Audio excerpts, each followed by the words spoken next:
A security guard let a poor boy enter the hotel, then everyone discovered he was the only son of a billionaire. The rain poured heavily across the glowing city streets. Luxury cars lined the entrance of the Grand Celestia Hotel, the most expensive hotel in the entire city. Politicians. Celebrities. Billionaires. Only the elite entered those golden doors.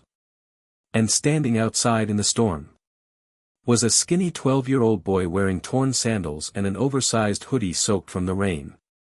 His name was Ethan. He clutched a small paper bag tightly against his chest. Cold. Hungry. Shaking.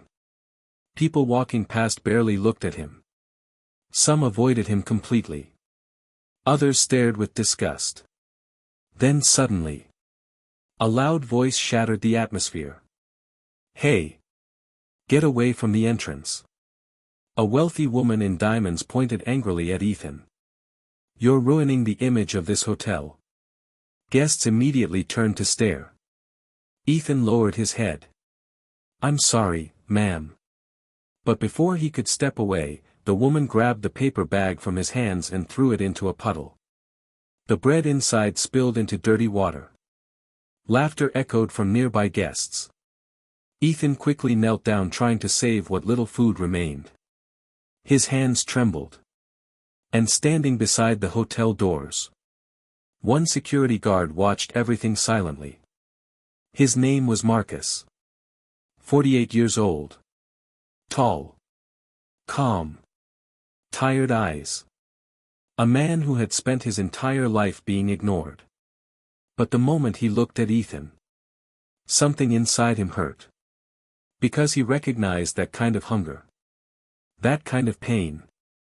What nobody knew was that this small moment in the rain was about to change every life connected to that hotel forever. Marcus walked slowly toward Ethan. "You okay, kid?" Ethan nodded quickly even though tears filled his eyes. "I'm fine." Marcus looked at the ruined bread floating in the puddle. "You hungry?" Ethan hesitated. Then quietly whispered. "A little." Marcus glanced toward the hotel lobby. The rules were strict. No homeless people. No poor kids. No exceptions. The hotel manager constantly reminded security guards. Rich guests pay for comfort. Not sympathy. But Marcus looked back at Ethan. And made a decision that would soon shock the entire city. "Come inside," he said softly. Ethan looked stunned. "Really?" Marcus nodded. "Just for a meal."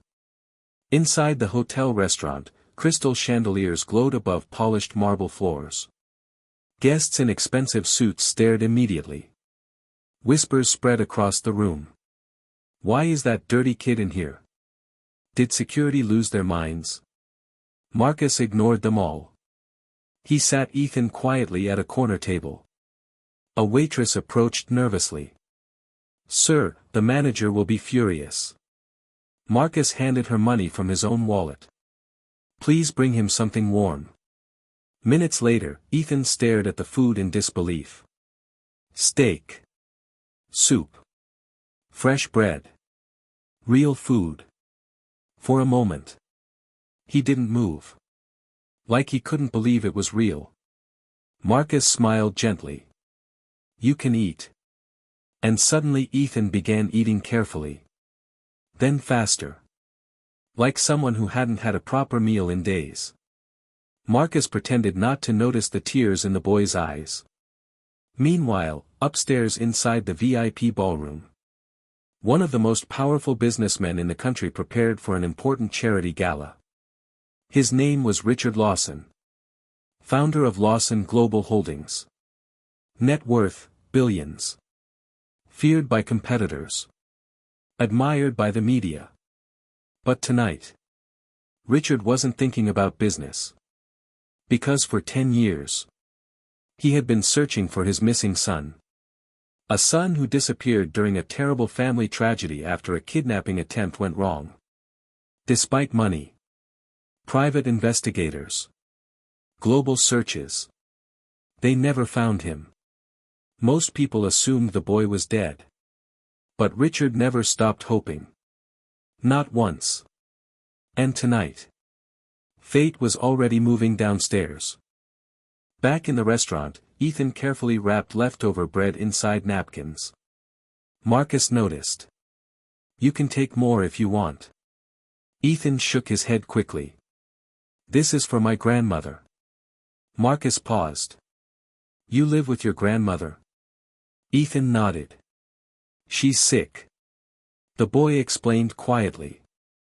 They lived in an abandoned apartment building without heat.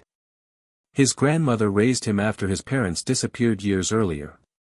She worked until she became too weak to walk properly. Now Ethan searched garbage bins and carried groceries for strangers just to buy medicine. Yet somehow, the boy still smiled politely. Still thanked everyone. Still apologized for existing. Marcus felt his chest tighten. Because kindness looked heartbreaking on someone so young.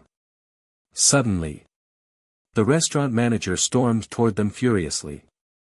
"What is this?" The room became silent. Marcus stood calmly. "He's just eating." The manager looked disgusted. "This is a luxury hotel, not a shelter." Ethan immediately stood up. "I'm sorry, sir, I'll leave." But Marcus stopped him. "He stays." The manager's face darkened. "You're choosing a street kid over this hotel?" Marcus answered quietly. "I'm choosing humanity." Guests began recording videos on their phones. The manager pointed aggressively toward the exit. "You're fired." Gasps filled the restaurant. Marcus didn't argue. Didn't beg. Didn't panic. He simply removed his security badge slowly. Then turned toward Ethan with a calm smile. "Finish your meal." That video spread online within hours. Millions watched the security guard defending a poor boy against wealthy elites. Some praised Marcus. Others mocked him. But nobody noticed one small detail hidden in the video. Around Ethan's neck, a silver pendant appeared briefly when his hoodie shifted. An extremely rare pendant. One of a kind. Custom made years earlier for the Lawson family. And someone watching the viral video recognized it instantly. Richard Lawson. The billionaire froze. His hands trembled. "Pause the video." His assistant obeyed. Richard stared at the pendant. His breathing became shaky. "No." He stepped closer to the screen. Then whispered words nobody in the room expected. "That belongs to my son." The next morning, the city exploded with rumors. Meanwhile, Marcus packed his belongings from the small security office quietly. No anger. No regret. Another guard asked nervously. "Was it worth losing your job?" Marcus smiled faintly. "If helping a hungry child costs me my job." He shrugged softly. "Then maybe I worked in the wrong place." But before he could leave, luxury black SUVs suddenly stopped outside the hotel entrance. Everyone froze. Hotel staff rushed toward the windows. "What's happening?" Then Richard Lawson himself stepped out. The billionaire almost never appeared publicly. The manager instantly panicked. "Sir. Welcome." But Richard ignored everyone. His eyes searched desperately. Until finally, he saw Ethan standing beside Marcus near the entrance. Time seemed to stop. Richard walked slowly toward the boy. His eyes filled with emotion. Ethan looked confused. Then Richard noticed the pendant clearly. Tears immediately filled the billionaire's eyes. "Where did you get that necklace?" Ethan touched it nervously. "My grandmother gave it to me." Richard's voice cracked. "What's your birthday?" Ethan answered. "The exact date." Richard staggered backward slightly. Because it matched perfectly. The room became completely silent. And then came the words nobody expected. "Oh my God." Richard covered his mouth. "You're my son." The hotel lobby erupted into chaos. Employees stared in shock. The same dirty poor boy they mocked yesterday was the missing heir to one of the richest families in the country. The manager turned pale instantly. The wealthy woman who threw Ethan's food away slowly backed into the crowd. Richard dropped to his knees in front of Ethan. Tears streamed down his face openly. "I searched for you everywhere." Ethan looked overwhelmed. Confused. Scared.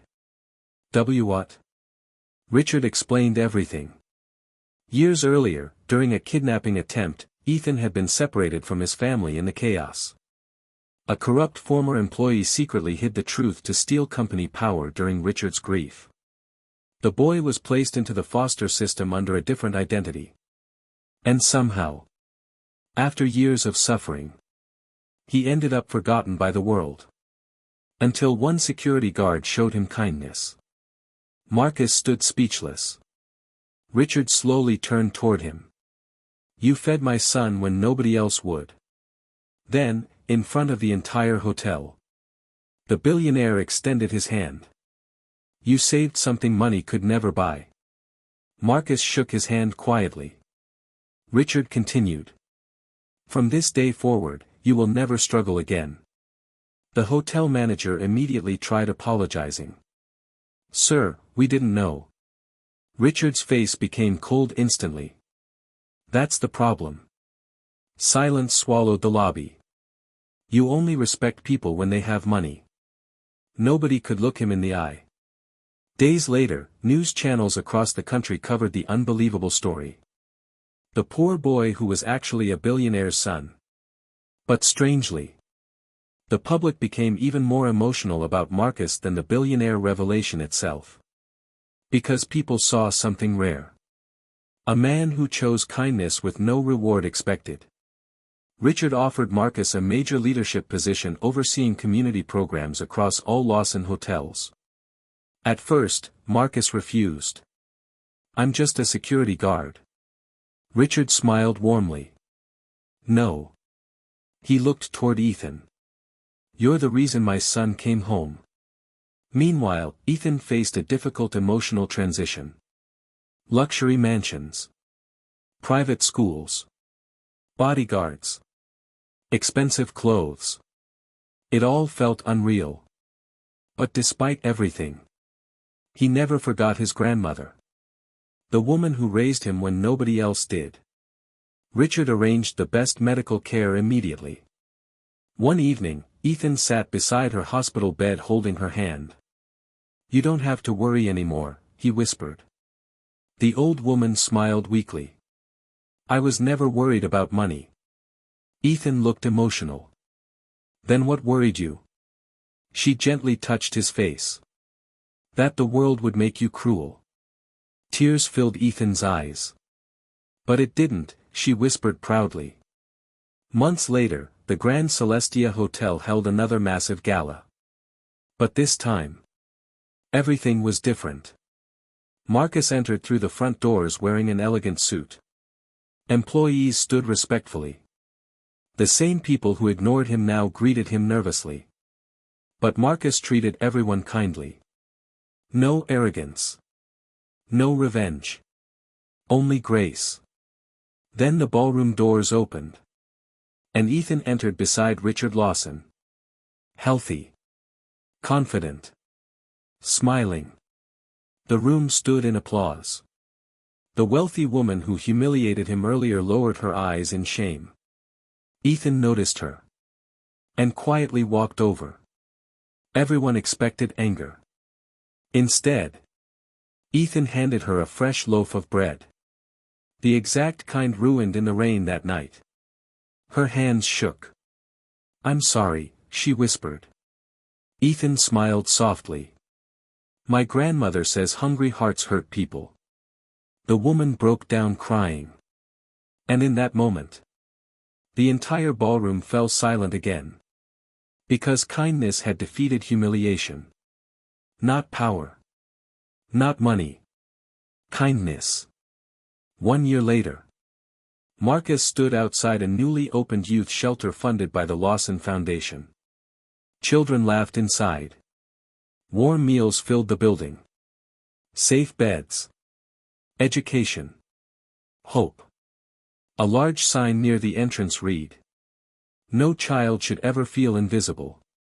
Ethan stood beside Marcus smiling. "You know," Ethan said quietly, "if you hadn't opened that hotel door." Marcus interrupted gently. "No." He looked at the boy warmly. "You opened it yourself the moment you stayed kind." The sunset glowed across the city skyline. And for the first time in many years, neither of them felt alone anymore.